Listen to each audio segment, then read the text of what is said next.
ঢাকা 18 আসনের ধানের শীষের মনোনীত প্রার্থী, যাকে আমরা বিপদে আপদে সর্বদা পাশে পাই, সেই প্রিয় নেতা এসএম জাহাঙ্গীর হোসেন। উপস্থিত আছেন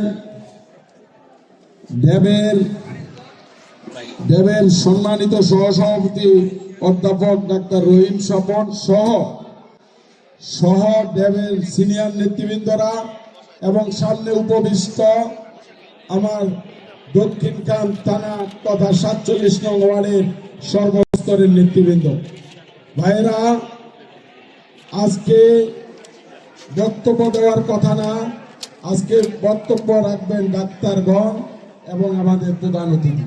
তারপরেও আমি দুই একটি কথা বলছি। ভাইরা, সারা দিনটি কেমন যায় সকালবেলার সূর্য দেখলেই নাকি বোঝা যায়। আপনারা দেখেন 12 তারিখ, এখনো কিন্তু 12 দিন। আজকে আমরা কি দেখেছি? 50 থেকে 60 জন ডাক্তারের সমন্বয়ে এমপি হওয়ার আগেই আমাদেরকে সেবা দিতে চলে এসেছে 18 আসনের মনোনীত প্রার্থী জাহাঙ্গীর হোসেন। তাই ভাইরা আমার, আপনাদের আমাদের করণীয় কি? আপনারা আরেকটি সুসংবাদ শুনেন।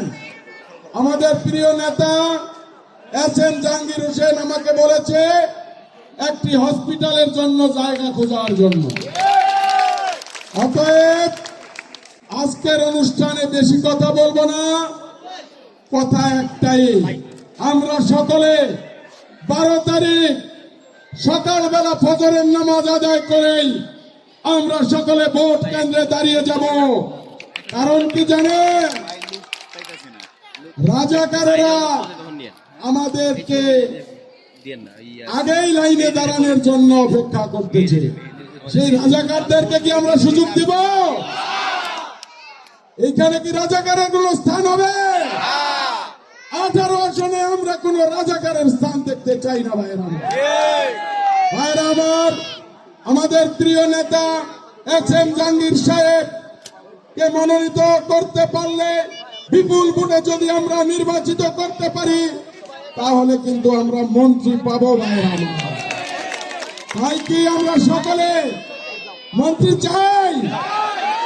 তাই সকলে নিজে নিজে এসএম জাহাঙ্গীর হয়ে গিয়ে আমাদের কাজ করতে হবে।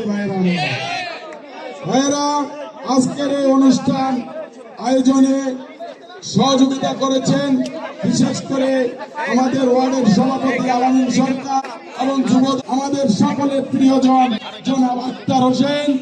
আমাদের মাঝে উপস্থিত আছেন ঢাকা মহানগর উত্তর বিএনপির প্রভাবশালী সদস্য 48 নং ওয়ার্ডের সাবেক সকল কাউন্সিলর, দক্ষিণখান থানা বিএনপির পক্ষ থেকে ধন্যবাদ জানিয়ে আজকের মতো বিদায় নিলাম। আসসালামু আলাইকুম।